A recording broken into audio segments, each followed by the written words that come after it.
Tonight, for the second time in just over a year, the House delivering Donald Trump a historic rebuke, now making him the first president ever to be impeached twice. The President of the United States incited this insurrection, this armed rebellion against our common country. He must go. He is a clear and present danger to the nation that we all love. A single article of impeachment accusing the president of incitement of insurrection in his remarks before last week's riots began. Donald Trump is a living, breathing, impeachable offense. It is what it is. It wasn't another country that attacked us, but our own president. All 222 House Democrats voting in favor of impeachment. And unlike the first impeachment of President Trump, where no House Republicans supported it, this time 10 broke ranks, including Jamie Herrera Butler. My vote to impeach our sitting president is not a fear-based decision. I am not choosing a side. I'm choosing truth. It's the only way to defeat fear. The top House Republican voting against impeachment. A vote to impeach would further divide this nation. But also leveling this stinging shot. The president bears responsibility for Wednesday's attack on Congress by mob rioters. He should have immediately denounced the mob when he saw what was unfolding. In the White House, officials say President Trump was monitoring the debate, now banned by Twitter and Facebook. He put out this video response.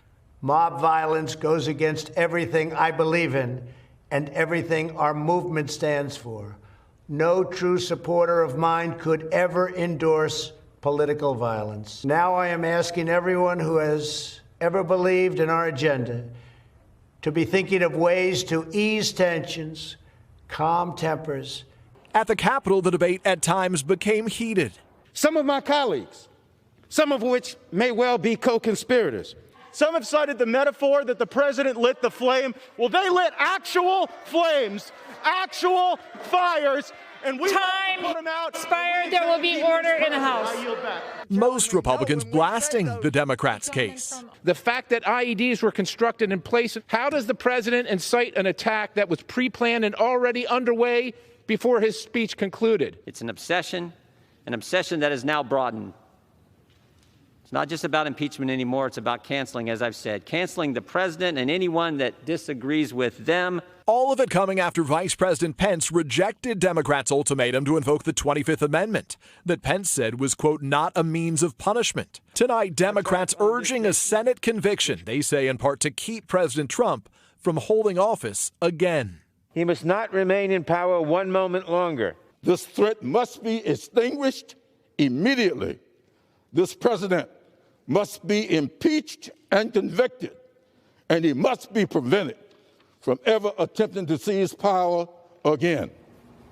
And tonight, Mitch McConnell says there is no chance the Senate could hold an impeachment trial before President Trump leaves office. And he says he is still undecided whether he will vote to convict, insisting he'll, quote, listen to the legal arguments. Lester? All right, Peter Alexander tonight, thanks. And all attention now turns to the Senate trial. Casey Hunt is on Capitol Hill. Casey, Democrats sped through impeachment, hoping to start that trial soon, but it looks like they could have to wait a while. Lester, that's right. Mitch McConnell tonight making clear the first weeks of the Biden administration are still going to be all about Donald Trump as the Senate holds their impeachment trial. Democrats would likely need 17 Republicans to vote with them, and that will be an uphill climb. But if McConnell decides he'll vote to convict, that could change everything. Lester?